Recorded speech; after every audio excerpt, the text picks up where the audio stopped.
जलील मुंबई की ओर कूच कर रहे हैं। हमारे साथ खुद इम्तियाज जलील है, उन पर कुछ रामगिरी महाराज ने आरोप लगा, उन पर बात करते हैं। इम्तियाज जी, आपसे जानना चाहेंगे, आप जब कूच कर रहे हैं मुंबई की ओर, तब रामगिरी महाराज का बयान आया है कि आप जो है सियासत कर रहे हैं, विधायक आपको बनना है, लोकसभा चुनाव हार गए, अब विधायक बनना चाहते हैं, इसीलिए आप मोर्चा लेकर निकले हैं। देखिए, ऐसी लोकसभा की और विधानसभा की कितनी भी सीटें कुर्बान है, ठोकर मारते हैं हम ऐसी सीटों के ऊपर। अगर हमारे नबी करीम सल्लल्लाहु अलैहि वसल्लम के ख़िलाफ़ अगर कोई गुस्ताखी करता है तो ऐसी इतनी हल्की राजनीति करने वाला शख्स इम्तियाज़ जलील नहीं है।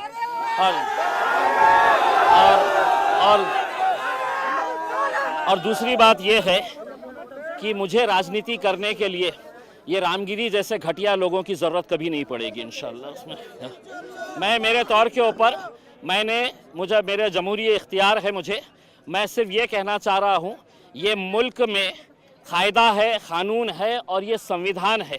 अगर ये संविधान के हिसाब से मुल्क नहीं चलेगा तो ऐसे रामगिरी जैसे गुंडे मवालियों के हिसाब से तो देश चल नहीं सकता है, राणे जैसे गुंडे मवालियों के हिसाब से देश चल नहीं सकता है। उसमें मैंने सरकार को वक्त दिया था, टाइम दिया था कि आप इनके ऊपर कार्रवाई करो करके, और उनको एक चेतावनी दे रहा हूं, अगर ज़बान उनके मुंह में है तो उससे बहुत खूबसूरत ज़बान मेरे मुंह में भी है। जिस दिन मैं इस्तेमाल करूँगा, जिस दिन मैं खोलूँगा अपनी ज़बान, तो कोई इनके पास अधिकार नहीं रहेगा मेरे खिलाफ भी कार्रवाई करने के लिए, क्योंकि कायदा कानून सबके लिए बराबर है। उनके लिए कायदा अलग नहीं हो सकता है और मेरे लिए अलग नहीं हो सकता है। इसलिए अगर रामगिरी ये कह रहा है कि मैं राजनीति कर रहा हूँ, तो मैं रामगिरी को सिर्फ इतना कहूँगा कि रामगिरी, तेरे से बोलने तो लगाए थे सरकार ने, तू अपनी जान बचा के रख, क्योंकि यही सरकार तेरी जान के पीछे भी पड़ सकती है और ठिकड़ा हमारे ऊपर फोड़ सकती है। तो तू जब तक जिंदा है उस खौफ में जी कि तेरे अतराफ में जो लोग हैं कब तेरा गेम बजा देंगे, समझ में नहीं आएगा तुझे। तो ये भी कह रहे हैं कि आप जो है राजनीतिक रोटियां सेक रहे हैं इस रैली के बहाने। देखिए, मैंने आपके सवाल का जवाब मैंने इस हिसाब से दे दिया है। ऐसे 50 ओहदे जो है वो हम ठुकराएंगे, हम ठोकर मारते हैं साहब ऐसी सियासत के ऊपर, जहाँ पे आप खुलेआम हमारी ज़िंदगी से भी अजीम है, जिन्हें हम अपनी ज़िंदगी से भी ज़्यादा मोहब्बत करते हैं, हमारे पैगंबर सल्लल्लाहु अलैहि वसल्लम, हाँ, अगर उनके ख़िलाफ़ आप बोलेंगे और मैंने दूसरे राजनीतिक पार्टियों की तरह, नेताओं की तरह घर में बैठा रहूं और सिर्फ निवेदन देता रहूं, तो ये नहीं। मैंने भी बहुत निवेदन दिया।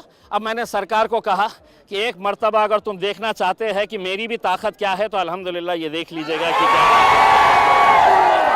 महंत रामगिरी ने यह भी कहा कि विचारों का खंडन विचारों से होना चाहिए, ऐसी रैली नहीं निकालनी चाहिए थी आपको। मैं ये रामगिरी को ये कहना चाहता हूँ, जब तेरे प्रवचन के अंदर लोग सुनने के लिए आते हैं तो तेरे धर्म के बारे में अच्छा क्या है ये बता।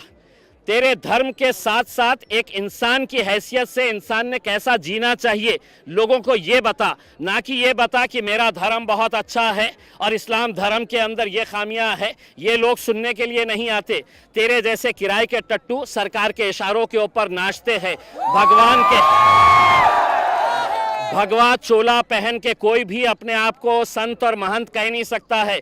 एक दौर था कि जब आसाराम बापू के कदमों के ऊपर ये सभी लोग पड़े रहते थे। आज आसाराम बापू जेल में पड़ा हुआ है। रामगिरी, तेरा भी वक्त आएगा। अभी आप कह रहे हैं रामगिरी महाराज का वक्त आएगा। उन्होंने एक और चीज कही है कि मैंने जो कहा था उसमें गलत कुछ भी नहीं है। तो मैं उसको चुनौती देता हूं कि तू वक्त दे, तेरे वक्त के हिसाब से हम आएंगे और हमारे साथ बैठ के चर्चा कर। तेरे जैसे लोग आधी अधूरी जानकारी हासिल करके सिर्फ तेरे को मुख्यमंत्री ने, उप मुख्यमंत्री ने और सरकार ने कहा कि जा तू इस्लाम के बारे में बोल, तू पैगंबर के बारे में बोल, हम तेरी रक्षा बढ़ाएंगे करके। और अब मैं वो रामगिरी को ये कहना चाहता हूँ कि मुख्यमंत्री साहब, इसकी जान बचाइए, इसको Z+ सिक्योरिटी दीजिए, वरना रात में गलती से इसके कमरे में बिल्ली भी घुस आएगी ना तो ये डर के उठ जाएगा कि कौन आया है करके। वो कह रहे हैं कि मैं संत हूँ, संतों का काम होता है सत्य बोलना, मैंने सत्य ही कहा है। ये संत आजकल मार्केट में, ऐसे संत मार्केट में हर गली के अंदर घूम रहे हैं, भगवा चोला पहनते हैं, अपने आप को संत कहते हैं, महात्मा कहते हैं। असल में ये पैसा कमाने का धंधा ये लोगों ने बना लिए है करके, इनके पास कोई जानकारी नहीं है। अपने धर्म के बारे में बात करो, अपने मजहब के अंदर क्या अच्छा है ये बताओ लोगों को, ना कि तुम किसी दूसरे धर्म का पोस्टमार्टम। और आप क्या समझ रहे हैं कि मेरी जबान मेरे मुंह में नहीं है क्या? मैं नहीं बोल सकता हूं क्या?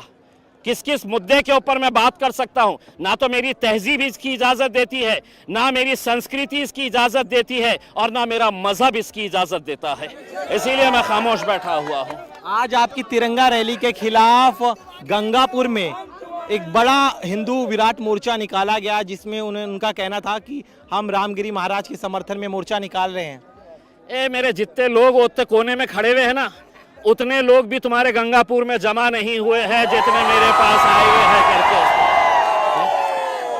और ये क्या करे है, हिंदुस्तान के जितने भी सेमड़े सामड़े हैं,